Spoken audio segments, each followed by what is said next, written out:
name's Roland Akers, and I grew up in this community. This is my community. I grew up here, right on 26 and Key. But I've been touched by violence myself. My nephew was killed, murdered, shot in the head twice. My son died from an active alcoholism, in 2005. And when he died, the first thing I thought about how it used to be, I would have got in my car, put his uncle in my truck, and did something bad to him. That's how I used to think. That's how I lived 20-something years ago. It was an eye for an eye. That's how we lived. I wasn't raised like that and none of that stuff. And when I work with young people today, I feel where they're coming from.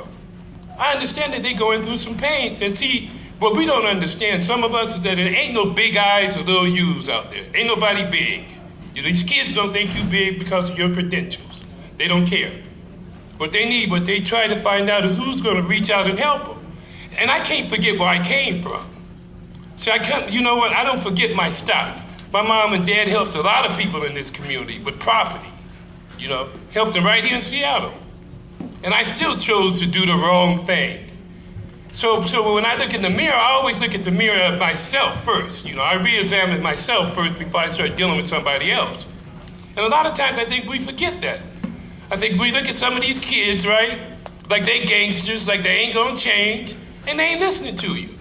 And I've been doing this work for 29 years, and believe me, I know what I'm talking about. I'm not telling you something I read out of a book. I'm telling you I deal with these kids all the time. Been doing it for years, They cry to me, they tell me the real stories, because they know I ain't afraid of them. Because people wasn't afraid of me. They were afraid of me when I was out there.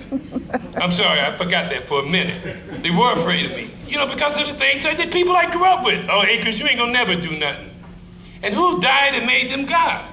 That's what I don't understand sometimes with people. Who died and made you God, that you can predict what's gonna happen to another person?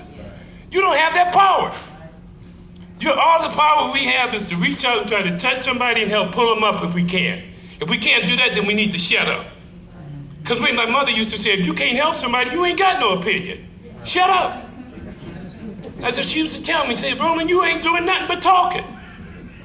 And that's what I understand about people. Sometimes we have a lot of lip service in what we do with people. These kids see that.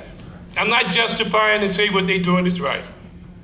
I'm saying that they are doing some things that are wrong, but they need guidance. They need people to care about. We can't put blindfolders on and depend on other people. I think what happens with us is that when we help people, it starts at home. My mother used to say, you got to sweep around your own front door before you go around somebody else's. So what are you doing? Not what am I doing. You ain't got to worry about me. Worry about yourself.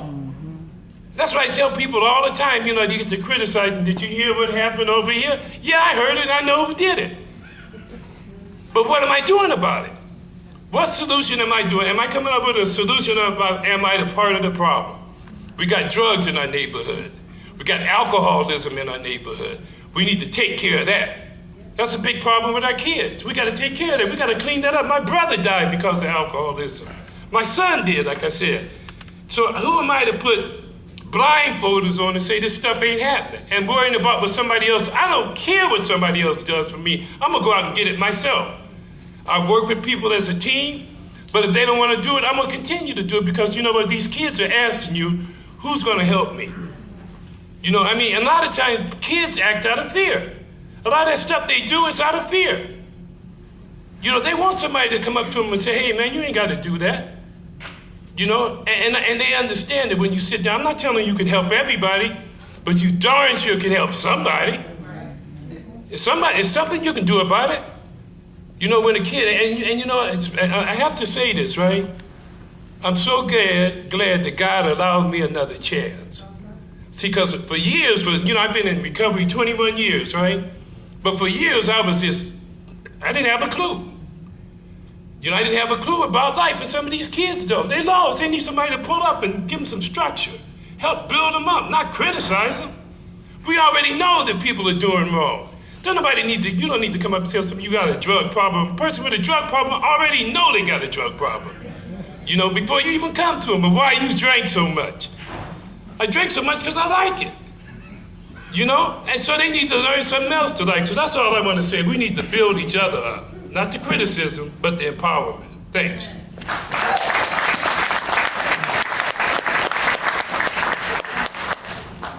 not to be controversial or anything, but I've heard a couple of things tonight that I just like to take the liberty of correcting. First thing is, someone said that we got to be concerned about our black children. Yeah, I agree, wholeheartedly, 110%. But we got to look beyond that.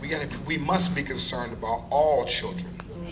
Take, for instance, a child in Port Angeles who allegedly